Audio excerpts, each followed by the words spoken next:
হয়, বিদ্যুৎ বিভাগৰ চৰম হেমাহিৰ বাবে যিকোনো মুহূৰ্ততে হ'ব পাৰে ভয়ংকৰ দুৰ্ঘটনা। মোৰ সৈতে এটা দৃশ্যাংশ দেখুৱাব যোগীঘোপাৰ ঔডুবিৰ খেলুৱাপাৰাৰ এটা বিদ্যুতিক ট্ৰেন্সফৰ্মাৰ উন্মুক্ত অৱস্থাত এই ট্ৰেন্সফৰ্মাৰটো আছে। যিকোনো মুহূৰ্তত ইয়াত হয়তো ভয়ংকৰ দুৰ্ঘটনা সংঘটিত হ'ব পাৰে আৰু এই সংঘটিত হোৱাৰ কাৰণে বাট চাই ৰৈছে নেকি বিদ্যুৎ বিভাগে, তাক লৈ এতিয়া কিন্তু চিন্তিত হৈছে গাঁওবাসীয়ে।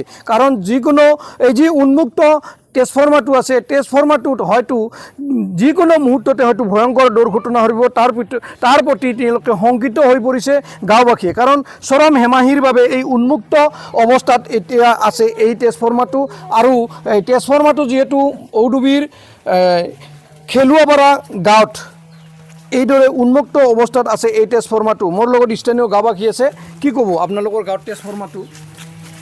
চাওক, ইয়াতে কোনো ছেফটি নাথকাকৈ মানুহ ৰাস্তাৰ কাষতে আছে বস্তুখিনি যদি এনেকৈ যদি কৰি থাকে, মানে গৰু বাছুৰ আমাৰ সৰু বাচ্চাবিলাক আছে, সিহঁতেতো বুজিব নহয় কেনেকৈ যাব লাগিব। তাতে যাই যদি কিবা এটা হোৱাৰ পিছত কি বিদ্যুৎ বিভাগে ঠিক কৰিব নেকি? এইটো না আগতে বস্তু ঠিক কৰিব লাগিব? বিদ্যুৎ বিভাগক অৱগত কৰিছে? অৱগত আমি অফিচত ডাইৰেক্টলি কৰা নাই, কিন্তু যেতিয়া ইয়াত আহে কৰ্মচাৰীবিলাকে কৈছোঁ আমি যে এইখিনি বস্তু ঠিক কৰি দিব লাগে। আগে বাঁহ দি দিছিল, সেইটো তলত কিমান তলত সোমাই গৈছে। চাওক, ইয়াত জ্বলি গৈছে। কালি কিমান জুই জ্বলিছে, জ্বলাৰ পিছত কালি সিহঁতে আহিছিল গ'ল, মই এনেকৈ ছেফটি নোহোৱাকৈ এতিয়া ঠিক কৰিব নালাগে, এইকাৰণে বহুত কিছু হৈ গ'ল। সিহঁতৰ লগত কিবা ঠেলা হেঁচা হৈ গৈছে যে না সিহঁতে ছেফটি দিব নাপাব।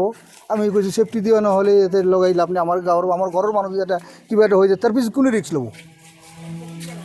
সিহঁতে ৰিক্স ল'ব খোজা নাই, সেইকাৰণে লাইনটো ঠিক কৰা নাই।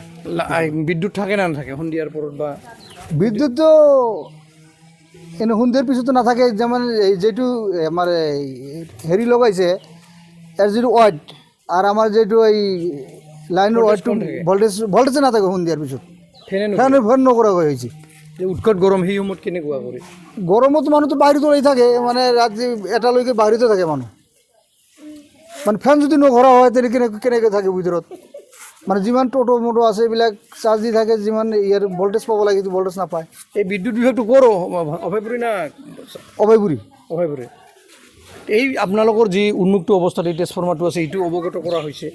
এইটো অৱগত কৰা হৈছে, মানে আমাৰ এইটো আবেদন যে এইটো ট্ৰেন্সফৰ্মাৰ ঠিক জেগাত বহাই তাতে ঘিৰি ঠিক ঠাক কৰি দিব লাগে, ৰাইজে যাতে অসুবিধা নহয়। এইটোৱে আমাৰ ৰাইজৰ কথা।